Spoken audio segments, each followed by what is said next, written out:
The hunt for planets beyond our solar system has reached a fever pitch. With some 500 planets revealed by ground telescopes, now the ultimate planet finder, the Kepler Space Telescope, has released a tsunami of data. Among over 1,000 new planet prospects are 200 multi-planet solar systems and 58 worlds in life-friendly orbits.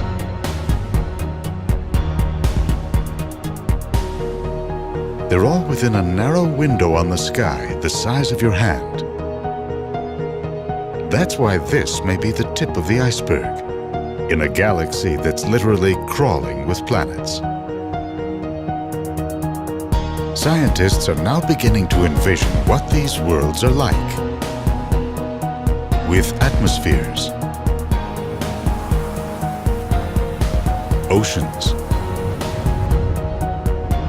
geological history. In the process, they are redefining what a planet might need to spawn life.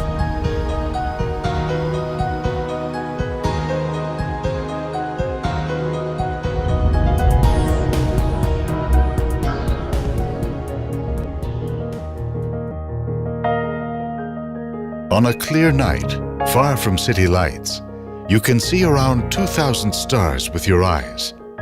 That's a tiny fraction of all there are in the galaxy at large. And yet, even with the largest telescopes, most stars appear only as points of light, bright dots that offer few clues to one of our most searching questions. Are there other worlds like ours? Or are we bound to a lonely oasis, Earth, amid a barren universe? So far, in this age of planet hunting, we've yet to find anything like our solar system. Instead, astronomers have glimpsed a diverse planetary zoo, with giant planets in wide orbits around their parent stars, or molten rocky worlds emblazoned with oceans of lava.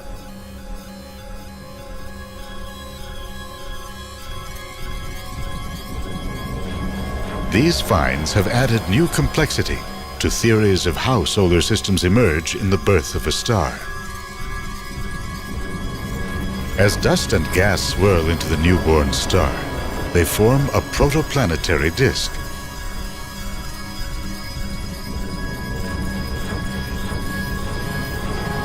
Within this frisbee-like structure, gravity sculpts planetary bodies that grow in size, sweeping up smaller bodies that form around them.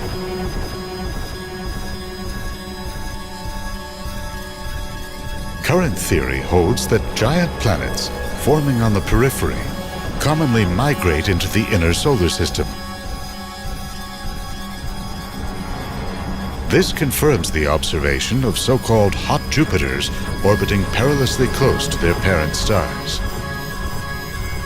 But these giants may clear out smaller rocky planets that form close to the star, creating a planetary desert just where you'd hope to find life. Does that make the search for another Earth a wild goose chase? To find out, a group of planet hunters using the Keck telescope in Hawaii examined a sample of 166 sun-like stars within 80 light-years of Earth. Over a 5-year period, they looked for tiny wobbles in the star's light that might betray the gravitational tug of planets. Their conclusion? Only 1 or 2 stars in 100 have a Jupiter-sized planet. 6 have a planet the size of Neptune. To their surprise, 12 have large rocky worlds called super-Earths. This means that as many as a quarter of all sun-like stars should have planets roughly the size of Earth. Now enter the Kepler Space Telescope. Launched in March 2009, on a mission to find Earth-like planets. Astronomers aimed its camera into the Milky Way's Orion arm, at a region covering just 0.4% of the sky. Kepler's sensitive detectors are designed to pick up slight dips in a star's brightness, the possible signature of a planet passing in front. Over a 4-month period in 2009, it observed the light of over 150,000 stars within 3,000 light-years of Earth. The data showed that at least in one case, the planetary desert is not so barren. The star Kepler 11 is a yellow dwarf similar to our Sun. It has at least 5 planets close enough to be inside the orbit of our Mercury, with a 6th inside the orbit of Venus. There may well be additional planets further out. That won't be known until 2012, when data from longer orbits is complete. Overall, Kepler turned up 58 planets in the so-called habitable zone. Most are large gas planets. But who's to say that some of them don't have moons with liquid water? Think Pandora. With a growing planetary database, astronomers are beginning to redefine what it takes to spawn life as we know it. Ideally, astronomers will one day stumble upon a world about the size of Earth, with oceans, an atmosphere, a moon to stabilize its orbit, a robust magnetic field to shelter it from solar winds, and creatures beaming television shows into space that reveal their presence. It's a Volkswagen. The blahs is kind of like the blues. Right down to the germs and bacteria that can cause blemishes.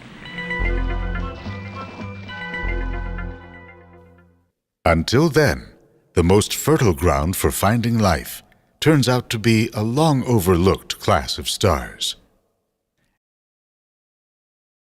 M stars, or red dwarfs, range from 1/2 to 1/20th the mass of our Sun, and make up 76% of all the stars in our galaxy.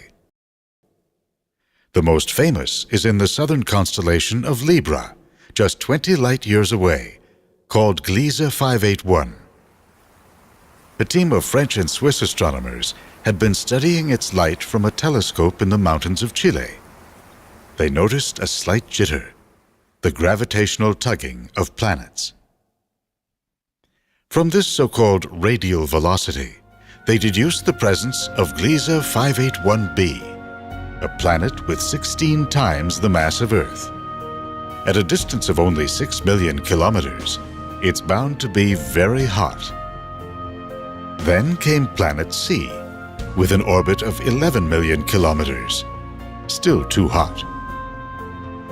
Then there's D, at about 33 million kilometers from its Sun. At the outer edge of the star's habitable zone, it receives only 30% of the light that Earth gets from our Sun.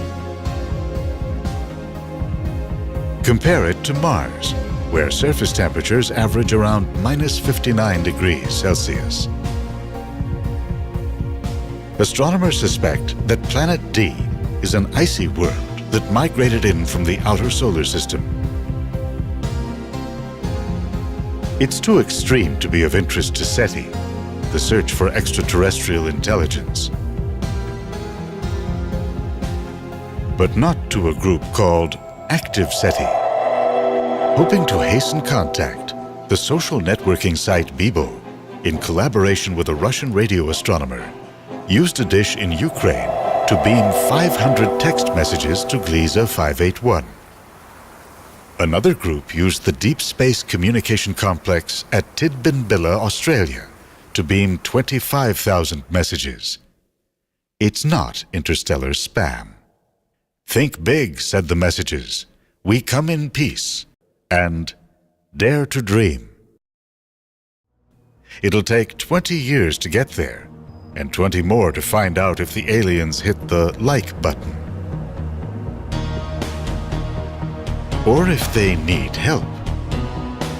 Red dwarfs are known as flare stars for the violent eruptions that take place on their surfaces. In 1985, the red dwarf AD Leo erupted with 1,000 times more power than the worst solar eruptions. To find out what that would do to a planet in a close orbit, scientists simulated the blast. They found that ultraviolet radiation from the star would split oxygen molecules in the planet's atmosphere, forming ozone. That could be enough to shield it from harm.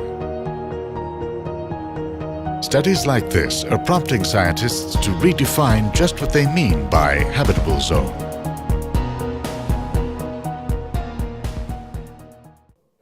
It's the old Goldilocks story. Some bears go for a walk to let their porridge cool. Then a girl comes along. 1 is too hot. 2 is too cold. 3 is just right. When the bears finally return, Goldilocks hops out the window and runs away. Is that a metaphor for contact? We now know it's not just our distance from the Sun that makes Earth habitable. Venus is about 41 million kilometers closer to the Sun, but because of its thick cloud cover, 30% less solar energy reaches its surface. And yet, surface temperatures spike at 495 degrees Celsius. The reason is that the planet's thick, dense atmosphere is composed of 90% carbon dioxide, a greenhouse gas that traps heat. There's something else at work on our planet. When sunlight bounces off the Earth, water vapor and cloud droplets absorb some of the energy in the infrared portion of the spectrum, transferring it to the rest of the atmosphere. You can see it in this satellite image showing outgoing heat. The most heat escapes from the tropics, where the surface is warmer and there are fewer clouds. And yet, a recent NASA study predicted that if water vapor were the only greenhouse gas, temperatures would fall, sending Earth into an icebound state. Something is needed to act as a thermostat, a control knob, to keep the climate steady. Though it's only 0.038% of the atmosphere, carbon dioxide absorbs enough energy to prop up global temperatures and allow water to remain in the atmosphere. But the Earth did not come gift-wrapped with this balance of CO2.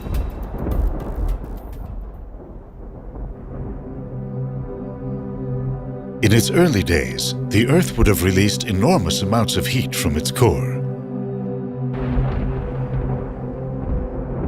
That drove the eruption of volcanoes and the release of huge volumes of CO2 and other chemicals.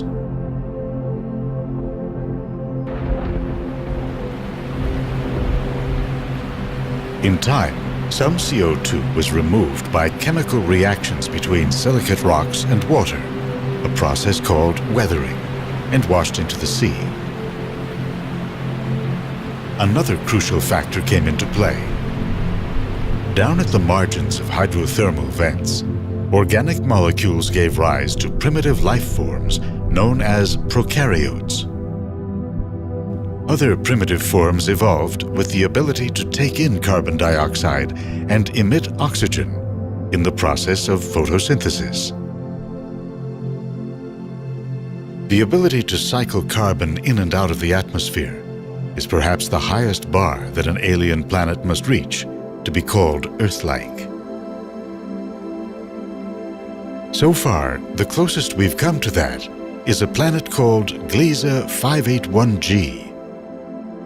Though its presence is in dispute, the initial read says it's 3 to 4 times the mass of Earth and located squarely in its star's habitable zone based on temperature. Has nature crafted a life-bearing gem in this distant solar system? Because Gliese 581 is so dim, its habitable zone is well inside the orbit of our Mercury. If there is a planet there, the star's gravity is bound to lock it in place. This means that planet G does not rotate. One side always faces the Sun. In our universe, the rate something spins, or doesn't spin, is often imprinted at birth. Our Milky Way, for example, arose in the early days of our universe, when gravity drew countless small galaxies together. The galaxy's spin was determined by the direction and the masses of all the stars and gas that crashed into it.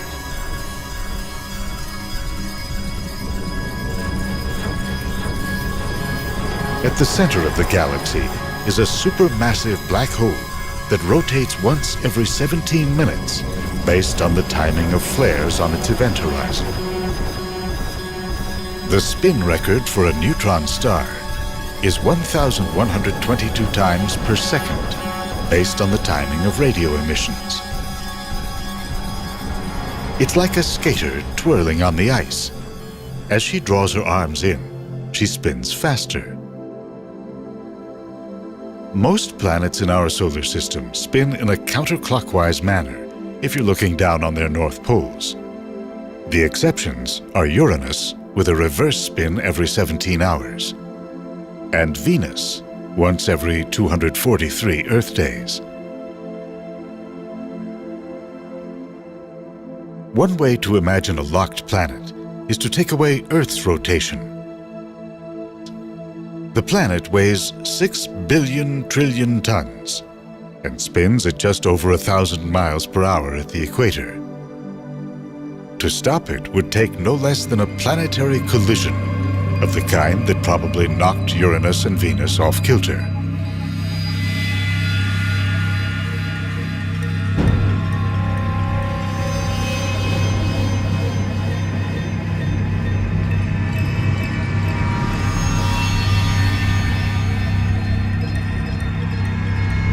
When the dust settled, you'd find a whole new world. If you're on the side facing the sun, its position in the sky never changes. Without the day-night cycle, Earth would lose the unevenness of solar heating that helps drive oceanic and atmospheric circulation. The traditional thinking was that any water on a locked planet would fall out as snow on the dark side and be trapped forever. That thinking changed in the late 1990s when NASA scientists simulated the atmosphere of a locked planet. They found that global wind patterns could develop and transport heat to the dark side. Scientists at the California Institute of Technology sought to test this finding by turning off Earth's rotation in a supercomputer program normally used to predict our climate. The team placed the subsolar point, the region facing the sun, just off the coast of South America. This side view shows the new setup. Evaporation on the sunny side sends air rising up in storms and pushing over the poles to the dark side. As a result of this poleward flow, Alaska would experience summer all year round. Land masses on the dark side, including Europe, Asia, and Africa, would go cold. Remarkably, over the 5 decades of the simulation, the oceans retain enough heat to stay clear of ice. On the light side, large parts of the Western Hemisphere dry out, turning to desert.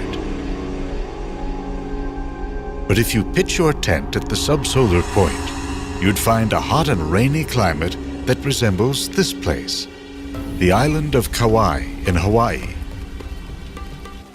Its highest point is Mount Waialeale. That's Hawaiian for rippling or overflowing water. Known as the rainiest place on Earth, the summit averages 11 meters of rain per year.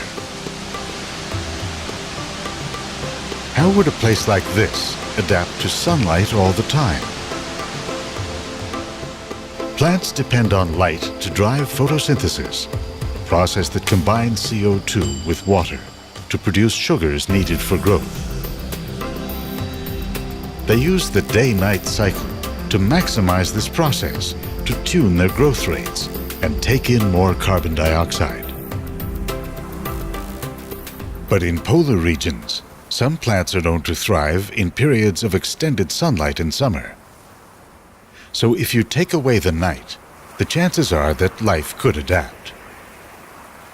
But its ability to do so draws upon hundreds of millions of years of evolution in a diverse global biosphere, dependable day-night cycles, and moderate temperatures.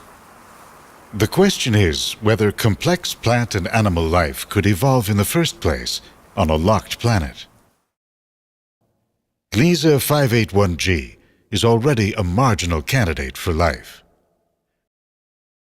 With its dark and light sides averaged together, surface temperatures are between -12 and -31 degrees Celsius. A team from the University of Chicago sought to investigate its life-bearing chances, assuming abundant water and carbon dioxide. Here's the most promising scenario, called Eyeball Earth.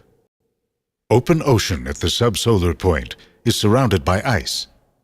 The key is to keep the ice at bay because it can stifle the exchange of heat between water and air.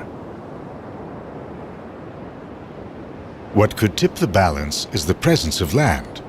A high amount of weathering at the subsolar point could draw too much CO2 from the atmosphere and turn the planet into an ice ball. An explorer from a distant Earth would no doubt head for the transition zone between ice and open water. If there's land there, life might have a chance to thrive in open coastal habitats and perhaps move from sea to land. Gliese 581g and other locked planets are surely nothing like Earth, and yet time is on their side. Our sun was born 5 billion years ago, and it will start to fade in a few billion more. On the other hand, red dwarf stars can burn steadily for tens, even hundreds of billions of years. So with a bit of luck, Planet G may have its day in the sun if it can spawn primitive life and somehow shelter its evolution into more complex forms. Will we ever find worlds in advanced stages of development? With the discovery that our galaxy is likely filled with planets, we are sure to intensify our search. One day, we may well record a telling chemical signature or even receive some kind of text message. For some on this planet, the news will no doubt pass overhead in the headlong rush of technology, crisis, war, consuming, and escape.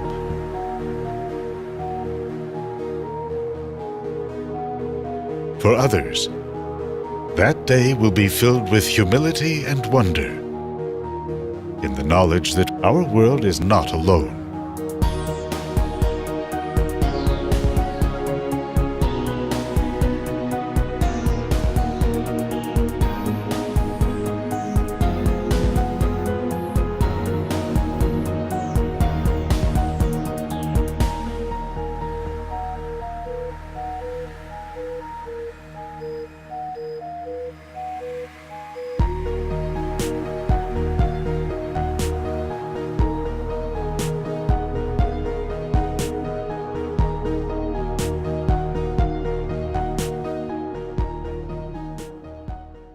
Scientists are now beginning to envision what these worlds are like. With atmospheres, oceans, geological history. In the process, they are redefining what a planet might need to spawn life.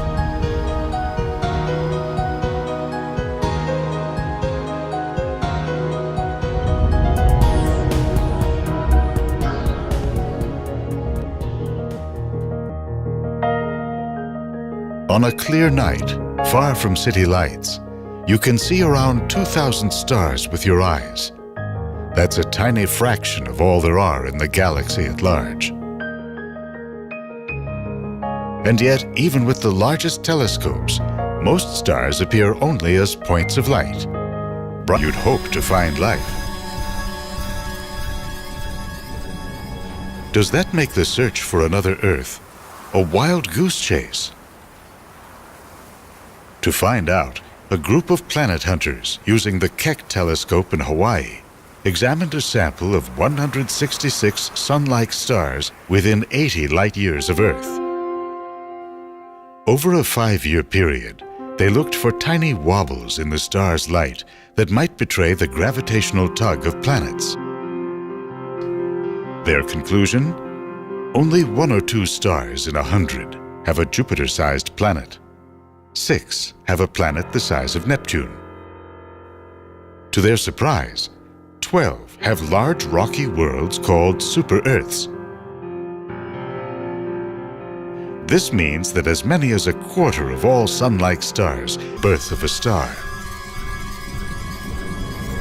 As dust and gas swirl into the newborn star, they form a protoplanetary disk.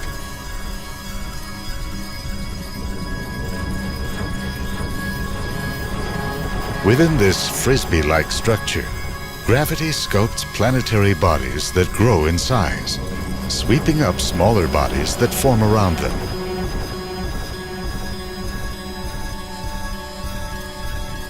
Current theory holds that giant planets forming on the periphery commonly migrate into the inner solar system. This confirms the observation of so-called hot Jupiters orbiting perilously close to their parent stars.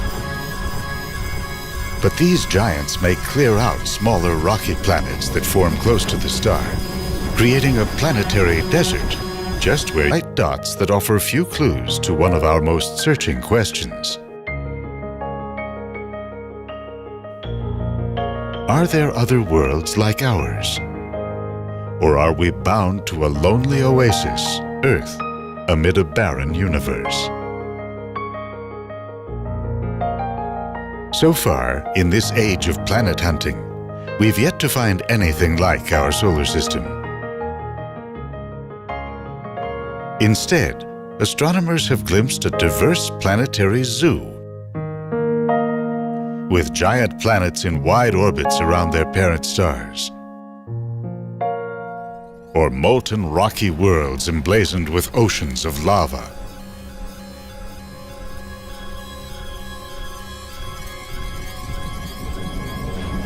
These finds have added new complexity to theories of how solar systems emerge in the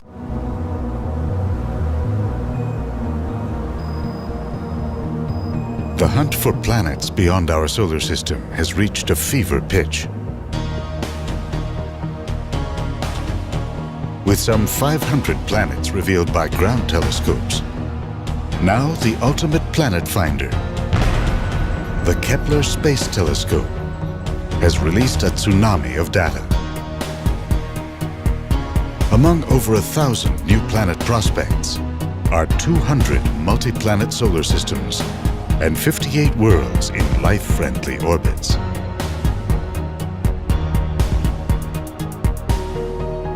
They're all within a narrow window on the sky the size of your hand. That's why this may be the tip of the iceberg in a galaxy that's literally crawling with planets.